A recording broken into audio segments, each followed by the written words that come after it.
Në studion time kam bëritur Entela Binjaku, sociologa e njohur, mirëmëngjes, mirëserdhët. Faleminderit shumë për ftesën. Unë anonxova pak a shumë tematikën dhe duke patur parasysh që është një ditë simbolike 16 nëntori e shpallur nga Kombet e Bashkuara në kuadër të tolerancës, pra ditë ndërkombëtare e tolerancës, ja vlen të ketë një ditë të tillë në fakt apo jo?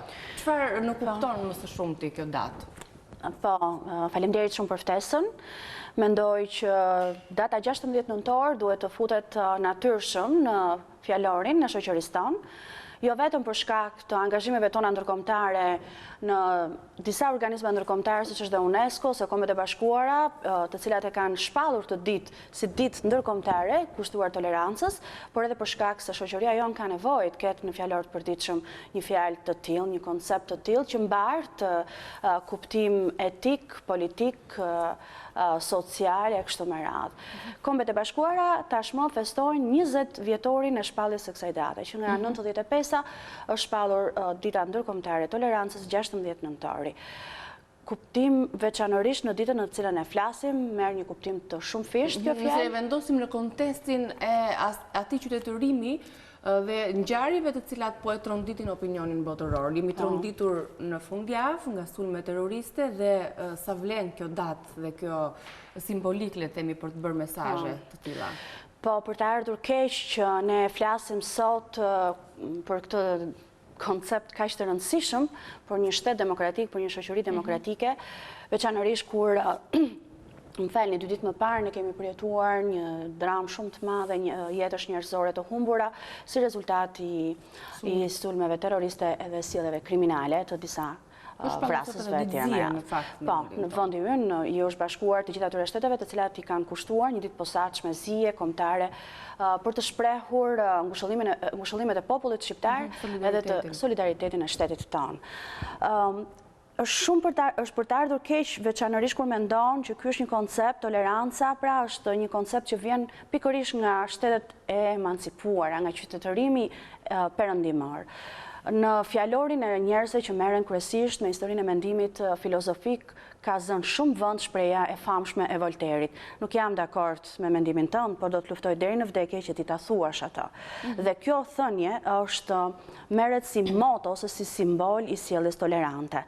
Po ashtu ky është një koncept që vjen nga qytetërimi perëndimor, nga filozofët John Locke ka folur për herë të parë për këtë koncept, një filozof gjerman ka folur për këtë koncept dhe e parë në këtë këndvështrim, pra kur kjo vlerë kaq e rëndësishme e sjelljes njerëzore, e cila flet për të lejuar shprehjen e lirisë personalitetit, lirisë mendimit, të sjelljes, të opinionit, pra dhe të ndërshkohet veçanërisht në këtë formë është jashtëzakonisht tragjike. Nëse e sjellim në rafshin ton, kombëtar të shoqërisë tonë, jemi ne një shoqëri tolerante? Kjo është një temë shumë e gjerë, që është vështirë të përgjigjesh me një apo me 2 fjali. Por mendoj se ne si qytetar shqiptar shfaqemi tolerant veçanërisht në raste sjelljesh ose ngjarje shumë ekstreme. Dhe jemi as pak tolerant kur bëhet fjalë për përditshmërinë tonë të vogël ose ndërveprimin tonë personal në përditshmëri. Për këtë arsye ne shikojmë që shumë konflikte të vogla marrin për masa të jashtëzakonshme dhe shkojnë deri në fatalitet si rezultati i humbjes tolerancës ose mos tregimit tolerancës. Ashtu si shikojmë, siç kemi parë, që ngjarje nga më banalet shkojnë dhe rëndohen dhe amplifikohen deri në atë kufi për shkak se toleranca mes personave të përfshirë mungon ose nuk është shfaqur ose nuk i është dhënë mundësia të shfaqet. Kështu që e parë në këtë sens do të thoja që si popull shqiptar, ne jemi një popull me cilësitë tona të konfirmuara, të trashëguara dhe që vazhdojmë të jetojmë dhe kemi detyrimin të përcjellim brezave. Toleranca nga ana tjetër është një koncept të rëndësishëm themelor për një shtet demokratik. Pra, ky është një koncept që nuk lidhet kaq me popullin sa lidhet me demokracinë që ne si popull kemi ndërtuar. Dhe demokracia në këtë rast natyrisht nuk mbart vetëm kuptimin politik, por mbi të gjitha pluralizmin e mendimit.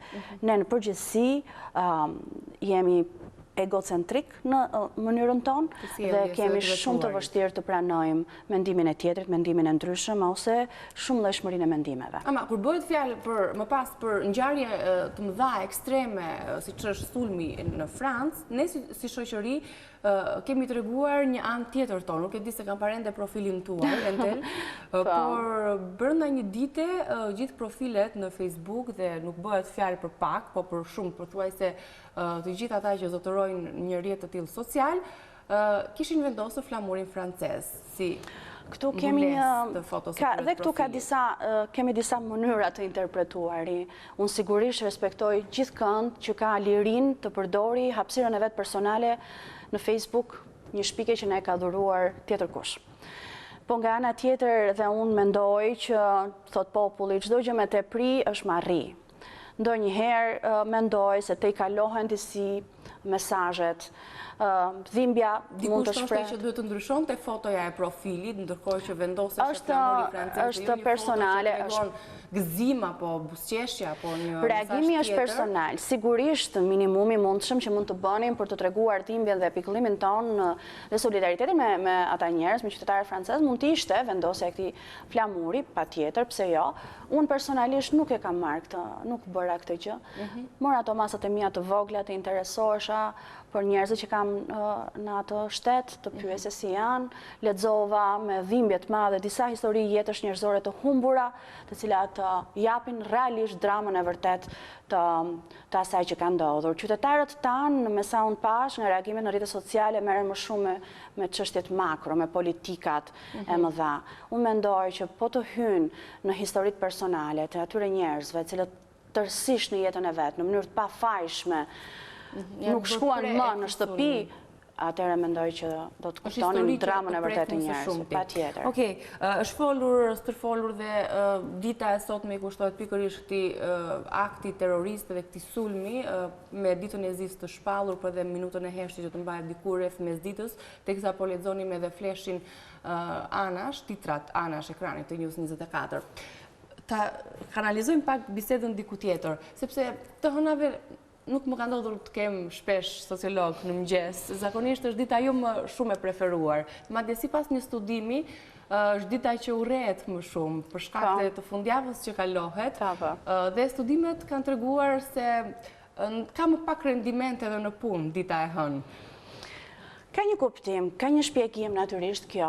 Pse i urrejmë të hënat ishte një studim? Për shkak të intensitetit shumë të lartë të angazhimeve tona ditët e hëna, e cila vjen sigurisht pas një pushimi, pas një gjendje pauze që kemi përjetuar në fundjavë, dhe kalimi pikërisht nga ajo gjendje në një gjendje angazhimesh të mëdha ose pritmërisht në programin e ditës së hënë mund të jetë. Në mëngjes janë si më të përgjumë. Është e natyrshme, por mendoj që ndodh edhe kjo tjetra. Zakonisht të hënave njerëzit lënë shumë punë. Të gjithë i lënë të hënën, dhe shikojmë që ajo e hëna nuk mjafton për të gjithë dhe ne ndjehemi pak pezmatuar për shkak mos përmbushjes së angazhimeve që kemi marrë përsipër kur e kemi planifikuar ditën e hënë. Dhe e parë kështu mendoj që ndaj e hëna nuk rezulton kaq eficiente. E mira është që ne në konceptin ton të sjelljes ton në organizatat ku punojmë, në gjitha organizimet që ne punojmë, të kemi programimin dhe të jemi korrekt me programimet tona në mënyrë që të mos u bëhemi pengesë të tjerëve me programimet e tyre. Agendat tona përplasen për shkak se ne në përgjithësi jemi pak të rëmujshëm në programimet tona, nuk jemi korrekt në qëndrimet që mbajmë, nuk respektojmë përpikmërinë orare, kështu me radhë. Dhe kjo na arrit pak kënaqësinë të gjithëve ndaj ditës së hënë, por mendoj se duhet të na arris pak kënaqësinë ndaj sjelljes tonë. Duhet të jetë dita më e mirë. Absolutisht, sepse shënon fillim jave, tregon të jep premisa të shpresosh që një javë do të shkojë më mirë, presupozohet të energjia të jetë në maksimum për aq kohë sa ti vjen nga një fundjavë, nga një ditë pushimi, por ne mendoj se e mbi ngarkojmë vetë. Sepse ritmi sipas studimit fillon të imagjinoni ditën e mërkurë dhe për 3 ditë kishte efekt, le të themi, gjithë java dhe gjithë rendimenti asaj çka punojësit mund të jetë në punë. Megjithatë, përsëri unë do dilat një shprehje urtë e popullës, unë e pëlqej shumë urtin popullore dhe mendoj që nuk gabon kur. Nuk gabon kur dhe ka një shprehje populli që thotë jeta të do këmbë lepur, kështu që nuk pret. Asë në mesjavë, është vërtet. E gjithçka duhet marrë me optimizëm. Merrin me optimizëm se edhe dita e hënë është shumë e bukur se vjen pas një fundjavë që mund të jemi çlodhës si kundër e përmendët. Turoj ditë të hënë të mbar, të bukur dhe javë të mbar. Gjithashtu, faleminderit. Isha me Entela Binjakun, ju përshëndes nga ky kënd për t'u takuar më pas nga këndin e kuzhinës bashkë me zonjën Vjollca. Do të nisim menjëherë gatimi shok që përbërësit i ka bërë gati zonja Vjollca.